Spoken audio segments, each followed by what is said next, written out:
Good morning everyone. मैं कृष्णा शुक्ला आप सभी का स्वागत करता हूं।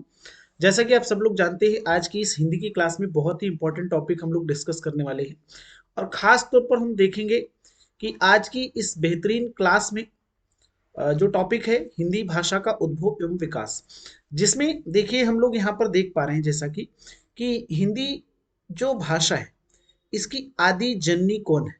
हिंदी भाषा की आदि जननी संस्कृत है। आदि जननी कौन है? संस्कृत। और संस्कृत जो है ये आर्यों की भाषा है। किसकी भाषा है? आर्यों की भाषा है।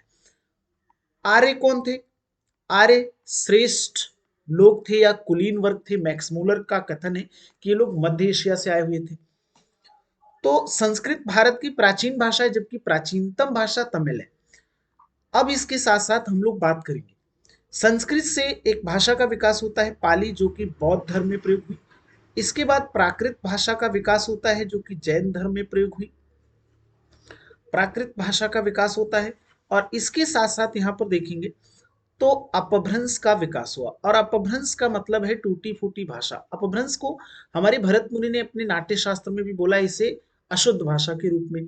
इससे एक भाषा का विकास हुआ है अवहट्ट, और अवहट्ट से निकली है हिंदी।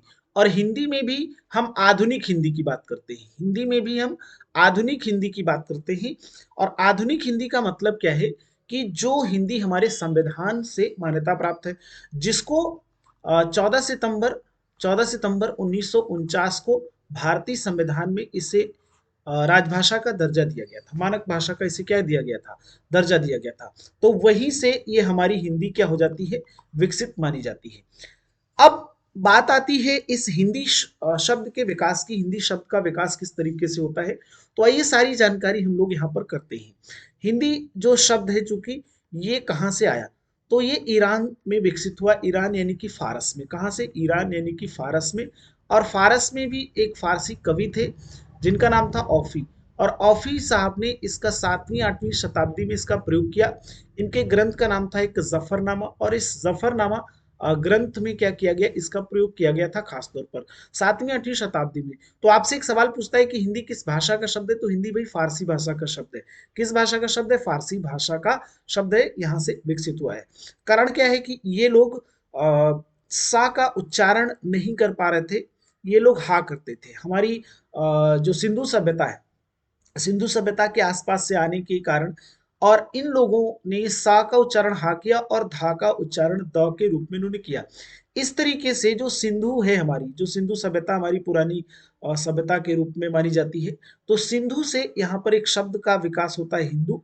और हिंदू से यहाँ पर एक शब्द विकसित होता है हिंदुस्तान। और यहाँ के लोग कौन कहलाते हैं? हिंदू कहलाते हैं। इनके द्वारा जो बोली जाने वाली भाषा है ये क्या कहलाती है? हिंदी कहलाती है। ये हिंदी के रूप में विकसित हो जाती है। चूंकि 7वीं 8वीं शताब्दी में अरब का आक्रमण भी भारत में हो चुका था, तो अरबी भाषा के विकास के साथ साथ में हिंदी का विकास होता है। अकबर के समय तक हिंदी और फारसी अपना रूप ले लेती हैं। जब इसे संविधान में दर्जा दिया जाता है, तो संवैधानिक रूप से इसमें ये शुद्ध या प्योर हिंदी के रूप में हम नहीं मानते इसे। ये कई सारी भाषाओं का एक मिश्रण है, जिसमें अंग्रेजी भी है, इसमें फारसी भी है, जापानी भी है, तुर्की है, पुर्तगाली है। जितने भी लोग आए भारत में, इन सभी की ये भाषा के रूप में विकसित मानी जाती है। तो इस तरीके से यहाँ पर हिंदी शब्द का और हिंदी भाषा का विकास भारत में या हिंदुस्तान में माना जाता है। अब देखिए यहाँ पर आप सबको समझना है कि इन कॉन्सेप्ट से, इन टॉपिक से क्वेश्चंस किस तरीके के बनते हैं। तो हम सारे कॉन्सेप्ट पढ़ने के बाद में इसकी प्रैक्टिस भी करते हैं। तो देखिए जैसा कि यहाँ पे एक पहला क्वेश्चन आप देख पा रहे हैं कि ढूंढाड़ी बोली जो है, ये ढूंढाड़ी बोली ऐसे भी पूछ सकता है कि भारत की प्राचीन भाषा कौन सी है, तो संस्कृत है। भारत की प्राचीनतम भाषा कौन सी है, तो तमिल है। हिंदी भाषा किस हिंदी जो भाषा है इसकी आदि जननी कौन है, तो संस्कृत है। हिंदी शब्द किस भाषा से विकसित हुआ, तो ये फारसी भाषा से विकसित हुआ। अब यहाँ पर क्वेश्चन इस तरीके से पूछता है, ढूंढाड़ी जो बोली है, ढूंढाड़ी बोली ये कहाँ की है, तो ये पूर्वी राजस्थान की बोली है। यानी उपनागर अपभ्रंश जो है राजस्थान का, राजस्थानी हिंदी से चार बोलियां विकसित हुई है। राजस्थानी हिंदी से चार बोलियां विकसित हुई है, जिसमें एक पहली है मेवाती, और दूसरी है मारवाड़ी, मेवाती, मारवाड़ी, मालवी, और चौथी है जयपुर। मालवी और चौथी कौन सी है? जयपुरी। और इसी जयपुरी यानी कि जो पूर्वी राजस्थान का इलाका है वहां पे बोली जाती है, इसी का नाम ढूंढाड़ी है। और इस पूर्वी राजस्थानी की या ढूंढाड़ी बोली की एक उप बोली के रूप में है, उसका नाम क्या है? हड़ौती। उसका नाम क्या है? हड़ौती। तो इस तरीके से सीधे क्वेश्चंस आपके एग्जाम में बन जाते हैं। अगला क्वेश्चन देखते हैं। यहाँ पर है कि भारत में सबसे अधिक बोली जाने वाली भाषा कौन सी है? तो जैसा कि आप सबको पता है कि भारत में हिंदी सबसे ज्यादा बोली जाती है।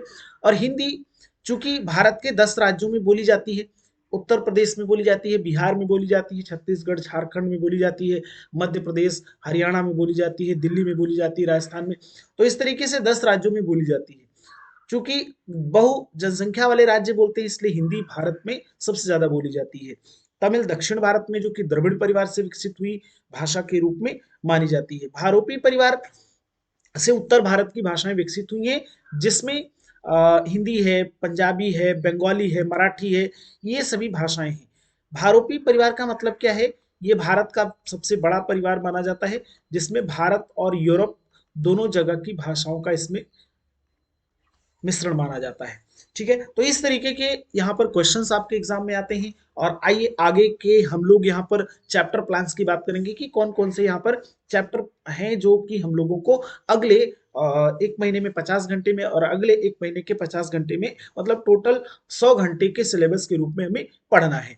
तो देखिए भाई, यहाँ पर आप देख पा रहे हैं जैसा कि हिंदी भाषा का उद्भव विकास, जैसा कि अभी आपने पीछे देखा, लिपियां जैसे ध्वनि चिन्ह क्या होते हैं, अपभ्रंश क्या है, शुद्ध रूप माना जाता है, बोलियां क्या है, ये भाषा का क्षेत्र व्यापक होता है जबकि बोली का क्षेत्र सीमित होता है।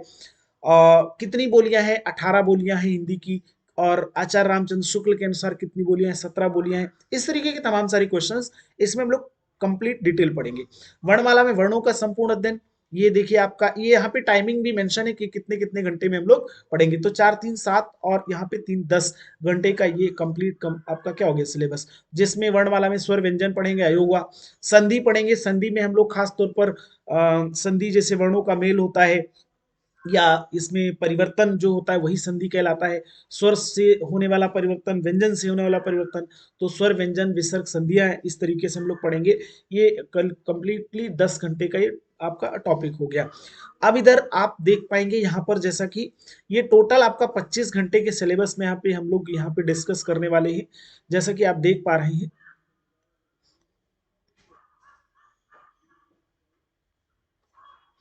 ये 25 घंटे में, जिसमें हम लोग समाज से बनने वाले क्वेश्चन, संज्ञा क्या है, लिंग वचन कारक संबंधी यहाँ पे अशुद्धियां जो पूछी जाती हैं, जैसे मान लो सीधे पूछता है यहाँ पे कि ऋषि का स्त्रीलिंग क्या होगा, सीधे सवाल पूछ लेता है तो ऋषि का स्त्रीलिंग ऋषि का होगा।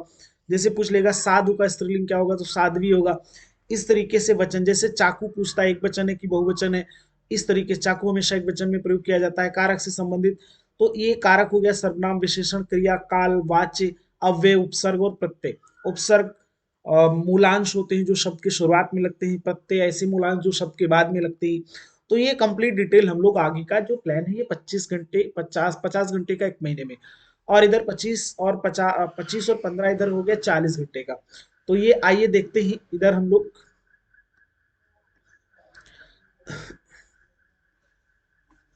चलिए, तो विलोम शब्द हो गया, पर्यायवाची हो गया, एक वाक्यांश के लिए एक शब्द हो गया, अनेकार्थी शब्द हो गया, तत्सम और तद्भव हो गया।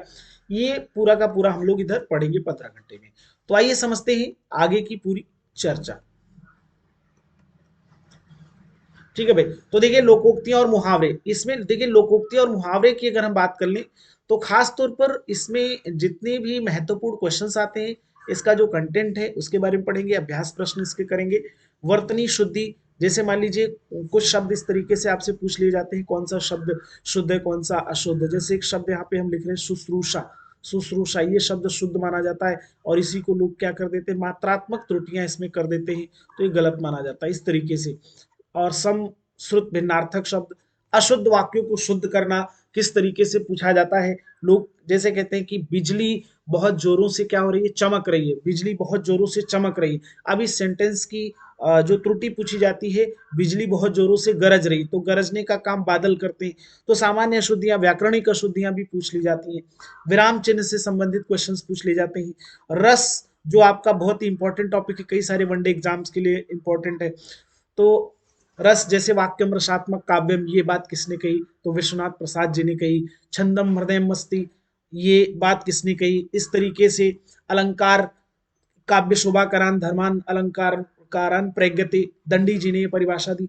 तो इस तरीके से महत्वपूर्ण क्वेश्चंस ये करीब करीब हमारा 12 घंटे का ये सिलेबस रहेगा। तो इसको हम लोग आगामी अपने जैसे कि क्लास शेड्यूल होगा उसके हिसाब से पढ़ेंगे। तो आइए समझते हैं और आगे का जो हमारा कंटेंट प्लान है इसके बारे में डिटेल से।